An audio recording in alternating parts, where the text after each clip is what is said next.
بسم اللہ الرحمن الرحیم شروع اللہ کے نام سے جو بڑا مہربان نہایت رحم کرنے والا ہے۔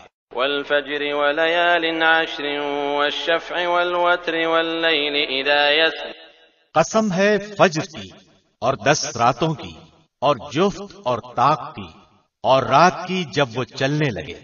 هل فی ذلك قسم لذی حجر، یقیناً ان میں عقل مند کے لیے بھاری قسم ہے۔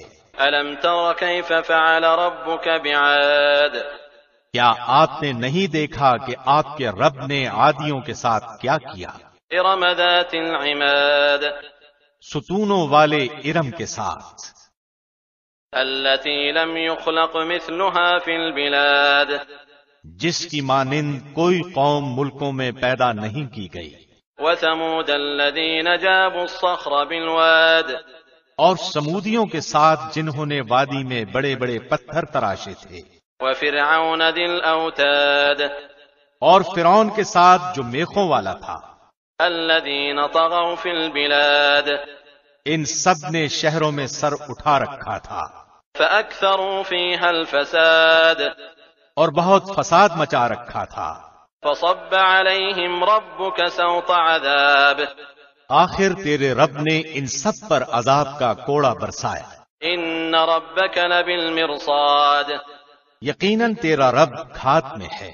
فأما الإنسان إذا ما ابتلاه ربه فأكرمه ونعمه فيقول ربي أكرمن، انسان کا یہ حال ہے کہ جب اسے اس کا رب آزماتا ہے اور عزت و نعمت دیتا ہے تو وہ کہنے لگتا ہے کہ میرے رب نے مجھے عزت دار بنایا۔ وأما إذا ما ابتلاه فقدر عليه رزقه فيقول ربي أهانن، اور جب وہ اس کو آزماتا ہے، اس کی روزی تنگ کر دیتا ہے، تو وہ کہنے لگتا ہے کہ میرے رب نے میری اہانت کی اور ذلیل کیا۔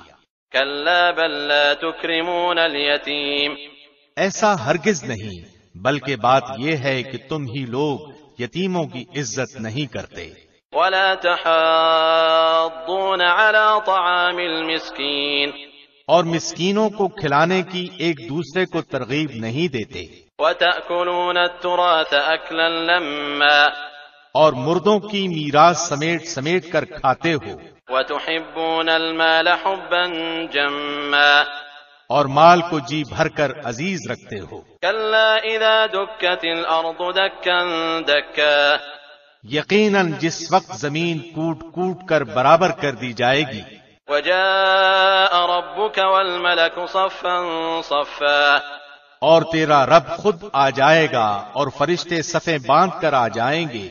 وجيء يومئذ بجهنم يومئذ يتذكر الإنسان وأنى له الذكرى، اور جس دن جہنم بھی لائی جائے گی اس دن انسان کی سمجھ میں آئے گا، مگر آج اس کے سمجھنے کا فائدہ کہاں۔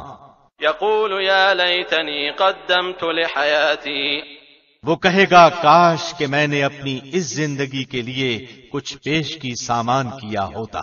فيومئذ لا يعذب عذابه أحد، پس آج اللہ کے عذابوں جیسا عذاب کسی کا نہ ہوگا، ولا يوثق وثاقه أحد، نہ اس کی قید و بند جیسی کسی کی قید و بند ہوگی۔